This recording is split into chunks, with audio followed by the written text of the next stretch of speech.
शालीमार बाग गांव में ही मैं इस वक्त मौजूद हूं और ये वो गली है जहां पर मकानों पर निशान लगाए गए हैं। इस गली की सबसे पहले तो आप ये हालत देख लीजिए, गली के क्या हालात हैं, सीवर के ढक्कन, और ये गली में कितना कूड़ा पड़ा हुआ है। एक मकान ये है जिस पर इस तरीके का ये पीला प्लस का निशान लगाया गया है। हालांकि जब डेमोलेशन होता है तो रेड कलर का निशान लगाया जाता है, लेकिन पीला निशान इस बार क्यों लगाया गया है ये भी एक अपने आप में सवाल है यहाँ के लोगों का। एक मकान ये है, इस मकान पर भी निशान लगाया गया है, बताया जा रहा है इनको भी नोटिस मिला है और उसको भी डेमोलेशन करना है। इसी तरीके से इस गली के अंदर एक आबादी है, गाँव के लोग हैं, वो रहते हैं।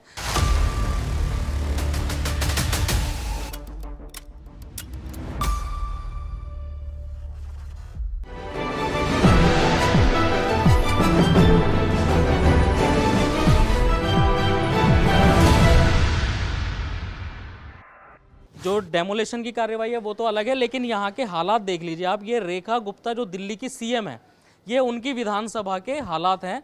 ये देख लीजिए आप, ये यहाँ पर पूरा सीवर का पानी निकला हुआ है, ये गंद जो है कितना यहाँ पर पड़ा हुआ है यहाँ पर। ये दिल्ली के मुख्यमंत्री का इलाका है। अब क्या करें, अब रह रहे तो है, मजबूरी है हमारी। तो छोटे बच्चे हैं, वो कैसे बीमार होते होंगे? नारी जाम होती है, गटर भर जा, लिकड़न का रह नहीं पाता। अब पानी में कैसे जा, मजबूरी है, पानी में जाते हैं। अब यहाँ कुछ निशान भी लगाए गए हैं मकानों को। हाँ निशान भी लग रहे, देखो मकान मालिक को खबर करते हैं, आते हैं, नहीं आते नहीं। किराएदार हैं तो क्या हुआ, मतलब सफाई में तो रहने का अधिकार है ना। हाँ, तो हम लोग बोल देते हैं, अब उनको मन है तो सफाई करें, ना मन हो ना करना, हम लोग क्या कर सकते हैं। देखिए आते तो हैं, लेकिन यहाँ पर सफाई होती नहीं है। चीज़ें जो है सारी सामने है, सीवर से पानी बाहर निकल रहा है और ये पानी जो है बाहर निकला हुआ है, और ये सारा सीवर का जो है गंद जो है वो भी यहाँ पर पड़ा हुआ है। जो करना चाहिए वो कर नहीं रहे, सफाई पे ध्यान देना चाहिए। जो काम की चीज़ नहीं है, घर चुटवा रहे हैं बेचारों के, जो इतने सालों से 50-50 सालों से रह रहे हैं, जिनकी अपनी पक्की रजिस्ट्री है, उनके घरे टुटवा रहे हैं। जो चीज़ देखनी चाहिए, सफाई है, पोल्यूशन है, बहुत सारी चीज़ें हैं जिस पे काम करनी चाहिए, वो कर ही नहीं रहे।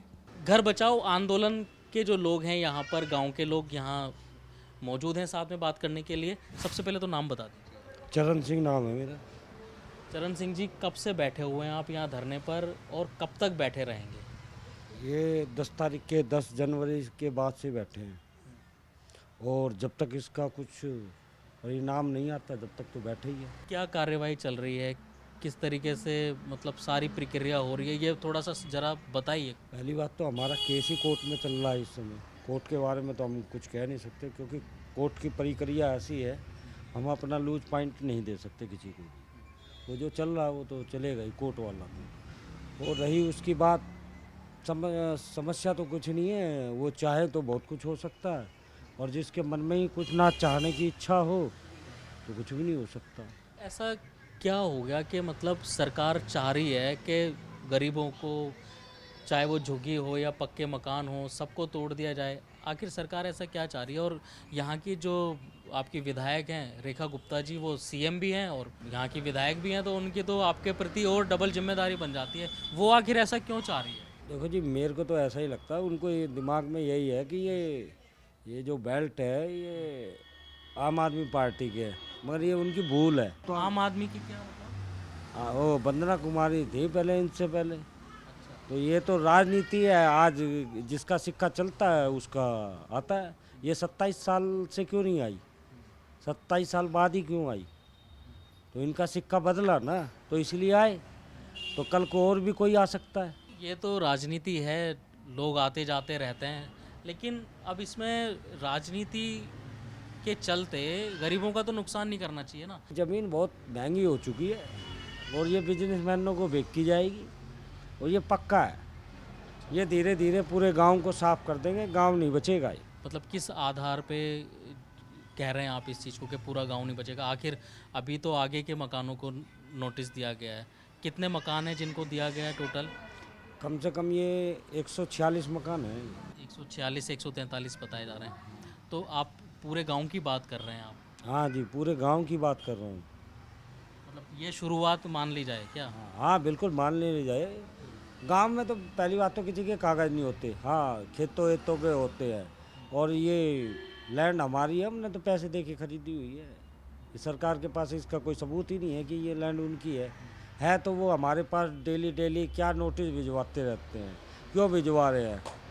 मेरी कोई चीज़ होगी, मैं कहना चाहता हूँ, कल को मेरे को प्रधानमंत्री का मकान पसंद आ गया, मैंने कोर्ट के थ्रू उसके पैसे वहाँ जमा करवा दिए, 20 साल बाद मेरे बालक जाएंगे, कहे ये तो मेरे बाप ने लिया था, तो भाई कोर्ट, मैं तो कहूँगा इसको खाली करवा के दो। यो है समस्या, और कुछ नहीं है। सरकार का यहाँ कोई ना लैंड है, ना डीडीए की लैंड है, ना एमसीडी की लैंड है। मतलब ये है कि यहाँ से ये जगह के रेट बढ़ गए हैं, ज़मीन महंगी हो गई है, यहाँ से ज़मीन खाली करा करके बड़े उद्योगपतियों को बेचने या उनको यहाँ पर स्थापित करने की ये पूरी प्रक्रिया है, ये कहना चाह रहे हैं आप? बिल्कुल जी बिल्कुल, यही प्रक्रिया है यहाँ। ये कम से कम 25-25 करोड़ के फ्लैट बिकेंगे यहाँ पे। और इधर मैक्स हॉस्पिटल है, इधर फोर्टिज हॉस्पिटल है, इधर मेट्रो स्टेशन है, जहांगीरपुरी मेट्रो स्टेशन है, शालीमार बाग मेट्रो स्टेशन है, 3 मेट्रो स्टेशन आ गए। तो लोग बागों की नज़र में ये चढ़ चुके हैं। जब अमित शाह को इन्होंने रैली में बुलाया था तो अमित शाह की सीधी नज़र पड़ी है इस पर। मैं खुल के कहने वाली बातें बता रहा हूँ, अमित शाह की सीधी नज़र पड़ी है। आज तो हम देख रहे हैं सारे, जब आपने नाम नहीं लिया है और खुलकर जब आप बोल ही रहे हैं तो हम भी खुल करके सवाल करते हैं। अभी हम देख रहे हैं लगातार जिस तरीके से बीजेपी पार्टी की अगर हम बात करते हैं, हिंदुत्व की पार्टी है, हिंदुत्व की बात करती है, लेकिन लगातार हम देख रहे हैं कि सारे फैसले जो है हिंदू विरोधी जो है वो ले रही है सरकार। यूजीसी का मामला चल रहा है, ठीक है, वो उसमें पूरा हिंदू विरोधी, एक कम्युनिटी को, स्वर्ण समाज को पूरा उन्होंने एक तरफ बना दिया कि भाई ये अपराध करने वाले हैं, इनका शोषण हो ही नहीं सकता। एक तरफ तो इतनी फजीयत उनकी हो रही है, दूसरी तरफ अभी देखा आपने माघ मेले में शंकराचार्य जी के साथ में क्या हुआ और किस तरीके से उनको फंसाने का प्रयास किया जा रहा है, ठीक है, वो एक कानूनी प्रक्रिया उधर चल रही है।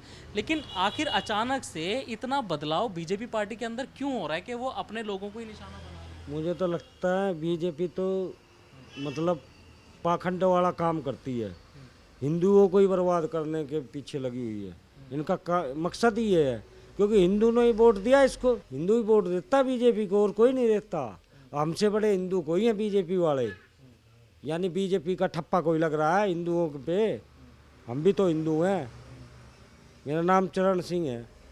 बीजेपी का ठप्पा कोई है कि हिंदू पे उन्हीं का ठप्पा लगा हुआ? हम भी हिंदू हैं भाई, हमने सिर्फ आपको वहाँ इसलिए बैठाया है काम कीजिए, क्योंकि हर कोई तो आदमी करता नहीं है। हाँ, तो सरकार आप उजाड़ रही है ना सबको, उसने तो एक लाइन से सबको ही उजाड़ना शुरू कर दिया। अभी तक तो जब देखा जा रहा था कि अल्पसंख्यक समाज पर जो है डेमोलिशन की कार्यवाहियाँ हो रही थी, तमाम तरीके के उन पे कानून बन रहे थे, तब तक जो है सब कुछ अच्छा चल रहा था, ठीक है। लेकिन अब ये तो उल्टा सरकार करने लग गई है, इसकी क्या वजह मान रहे हैं आप? क्या राजनीतिक स्तर इतना गिर गया क्या? राजनीति स्तर तो हमेशा ही गिरा हुआ रहता है, चाहे वो किसी की भी पार्टी हो। कोई भी आए, कोई दूसरे पक्ष को बढ़ावा देते, कोई दूसरे ये आए ये इनको बढ़ावा देते। अब जीत लिए हैं, मुद्दा हल हो चुका है इनका। मुझे तो लगता नहीं आगे 70 साल भी आ सकते हैं।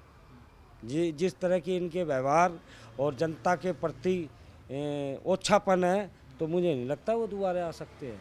चरण जी ने तो अपना सारा मतलब बहुत अच्छी बात बताई है और खुल करके सारी बात बताई है। उद्योगपतियों को यहाँ बसाने की जो है वो प्लानिंग, एक मंशा नज़र आ रही है सरकार की। जैसा कि यहाँ बताया कि रैली में अमित शाह जी आए थे इलेक्शन के टाइम पर, ज़मीनों के रेट बढ़ गए हैं और एक महंगे एरिया में, एक पोश एरिया ये अपने आप में कहलाया जाता है, गांव का एरिया है। लेकिन जैसा कि सारा कुछ बताया, आपको क्या लगता है इसमें सरकार आखिर ये मकानों को तोड़ना क्यों चाहती है? आपको क्या लग रहा है? 2022 में रोड बना है हमारा, तो 22 तक तो यहाँ पर सिंगल रोड थी और उसके ऊपर एक चैम्बर बना हुआ था पाइप डाल करके, वो लोग वहाँ बैठे रहते, धूप वूप सेकते थे, जब यहाँ पर किसी का कोई इंटरेस्ट नहीं था। मेट्रो स्टेशन अब 3 बन गए हैं शालीमार बाग में, जहांगीरपुरी, हैदरपुर और शालीमार बाग का। फिर नज़दीक में हमारे यहाँ पर जो है रेलवे स्टेशन है आदर्श नगर का, और ये बिल्कुल सेंटर पॉइंट है। आप यहाँ से बाहर निकलो रिंग रोड पे चले जाओगे, यहाँ से थोड़ा सा आगे जाओ आप हाईवे में मिल जाओगे, NH1 पे जो लाहौर जाता है दिल्ली से। तो ये तो सोने की ज़मीन है। यहाँ पर तो कल को कोई भी प्रोजेक्ट लेकर आएंगे, चाहे वो फ्लैट बनाएं, चाहे वो इंडस्ट्री लगाएं, चाहे वो कोई भी बड़ा प्रोजेक्ट, जो ड्रीम प्रोजेक्ट आजकल चल रहे हैं उद्योगपतियों के, वो लाएंगे यहाँ पर तो उनको फ़ायदा ही फ़ायदा है। यहाँ पर वो 5 करोड़ का बेचे, 10 करोड़ का बेचे फ्लैट हर कीमत पे, और पानी की, सीवरेज की बहुत अच्छी फैसिलिटी है यहाँ पे। डेमोलेशन किया जा रहा है या करने की बातें की जा रही हैं, भाई आपको उठा के बसाएंगे कहाँ पर? नहीं, ये तो सरकार जवाब दे ना। ये अगर हम लोगों ने एक सरकार चुनी और बहुत ही बेहतरीन तरीके से चुनी, हमारे यहाँ से फिर वो हमारी जो एमएलए थी वो हमारे दिल्ली की मुख्यमंत्री बनी, 30,000 से ज़्यादा वोटों से उनको यहाँ से जिताया गया। बीजेपी की महिला जो भी कैंडिडेट लड़ी हैं उनसे ज़्यादा वोटों से कोई नहीं जीता, इसलिए शायद इनको मौका दिया गया कि आप दिल्ली के साथ साथ में शालीमार बाग की भी काया पलट करेंगे। ये काया पलट तो छोड़िए आप करने की, ये तो लोगों को तोड़ने के चक्कर में, और वहाँ तोड़ रही हैं जहाँ पर ये हमारी बहनों से, हमारी माँओं से, बेटियों से वादा करके आए हैं कि अगर मैं यहाँ से, आप चुन के भेजते हो, अगर आप मेरा सम्मान रखते हो तो मैं यहाँ से एक ईंट नहीं टूटने दूंगी। ये तो उन्होंने यहाँ पर माता रानी की कसम खा करके आकर के कीर्तनों में आई हैं, भंडारों में आई हैं, जागरणों में आई हैं, कलश यात्राओं में आई हैं, वहाँ पर हमारी माताओं बहनों के साथ वादा करा है, गले मिल के गई हुई हैं, खाना खाया है, चाय पी है लोगों की।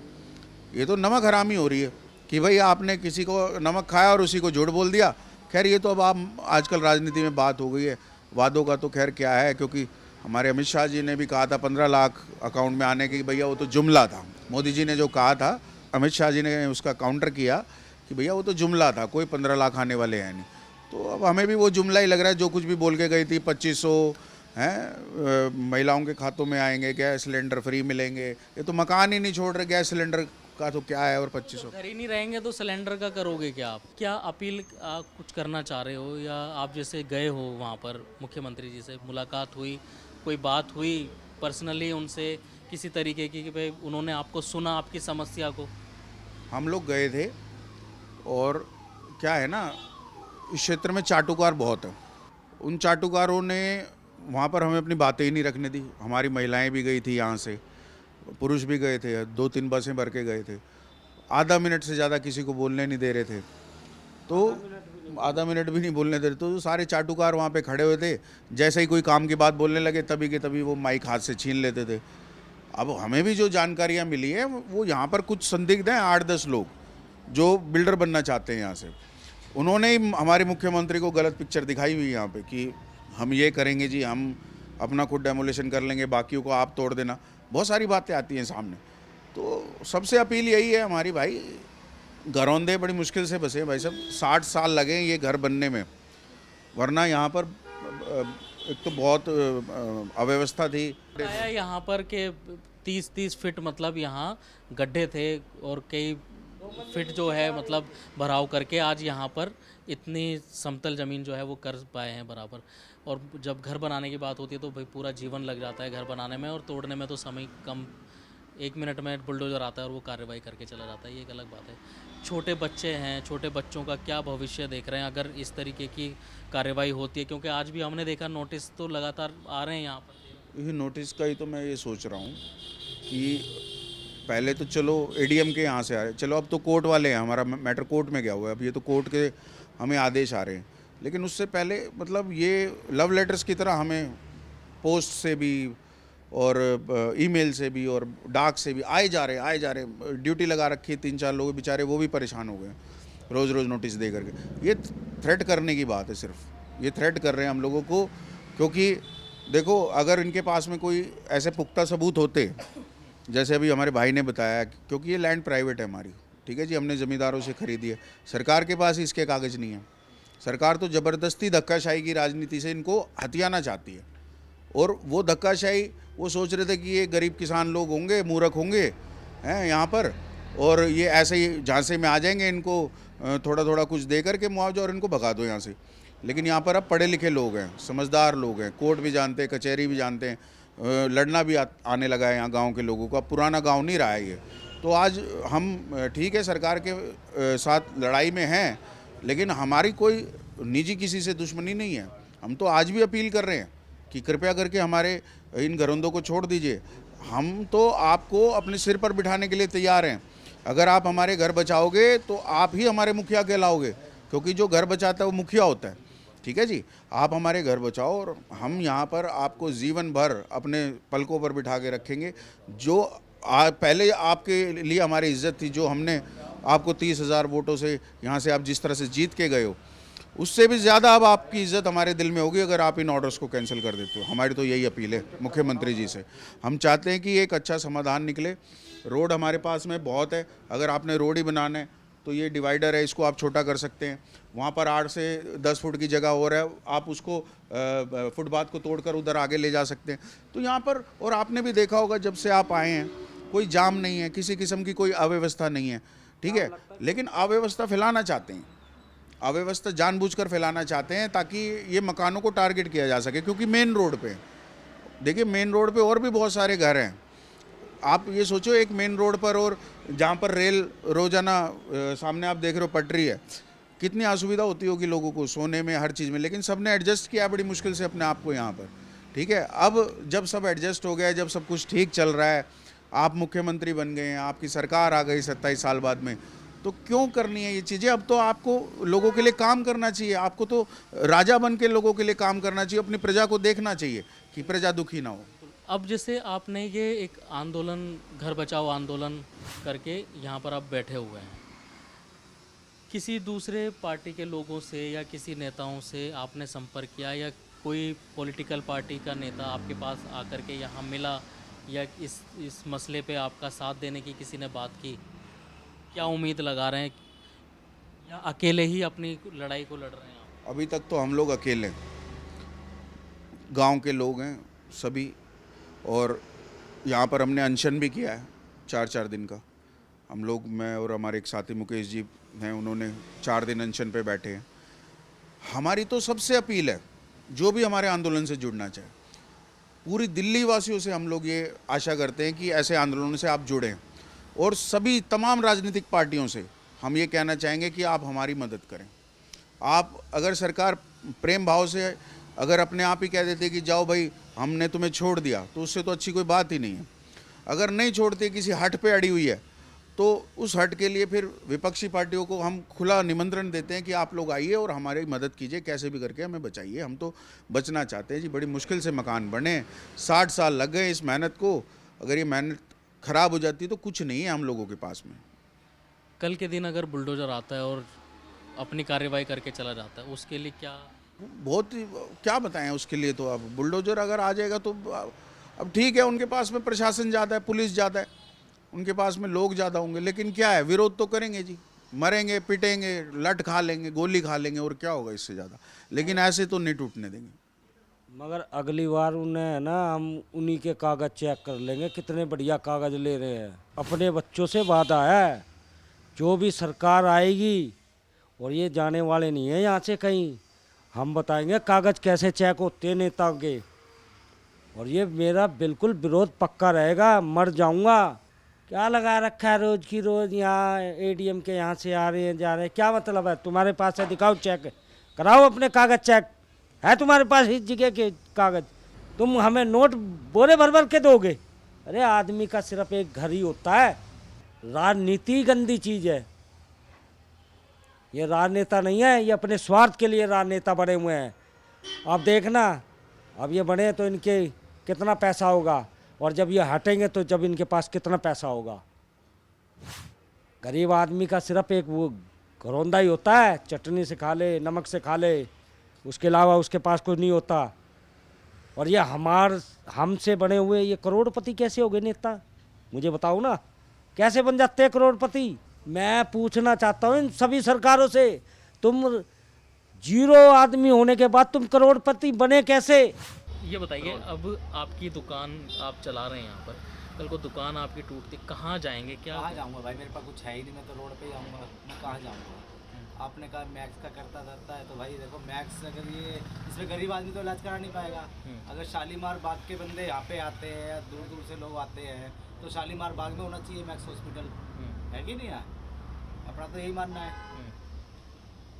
मैं तो यही कहना चाहता हूँ, ऐसा ना हो, गरीबों को यहाँ से ना उजाड़ा जाए, जो रह रहा है उसको रहने दो। सबके पास डॉक्यूमेंट्स, पेपर, सब कुछ है। लोग बाग 60-60, 70-70 साल से रह रहे हैं, मैं भी रह रहा हूँ यहाँ सर, मेरे डैडी, मेरे दादा सब कुछ रह चुके हैं यहाँ पे, समझ रहे आपका तो अपना अच्छा खासा दुकान है, देखो मेरा तो कारोबार। ये कि दाल रोटी चल रही है कुल मिला के। अगर मैं नई जगह जाऊंगा तो मेरे को नहीं लगता मैं कहीं सेट भी हो पाऊंगा, क्योंकि मेरी उम्र भी 35-36 साल है। अगर मैं कहीं जॉब भी करने जाऊंगा तो मुझे क्या कोई देगा, 10-12 हज़ार रुपये देगा। 10-12 हज़ार से मेरा गुजारा नहीं होगा आज के डेट में।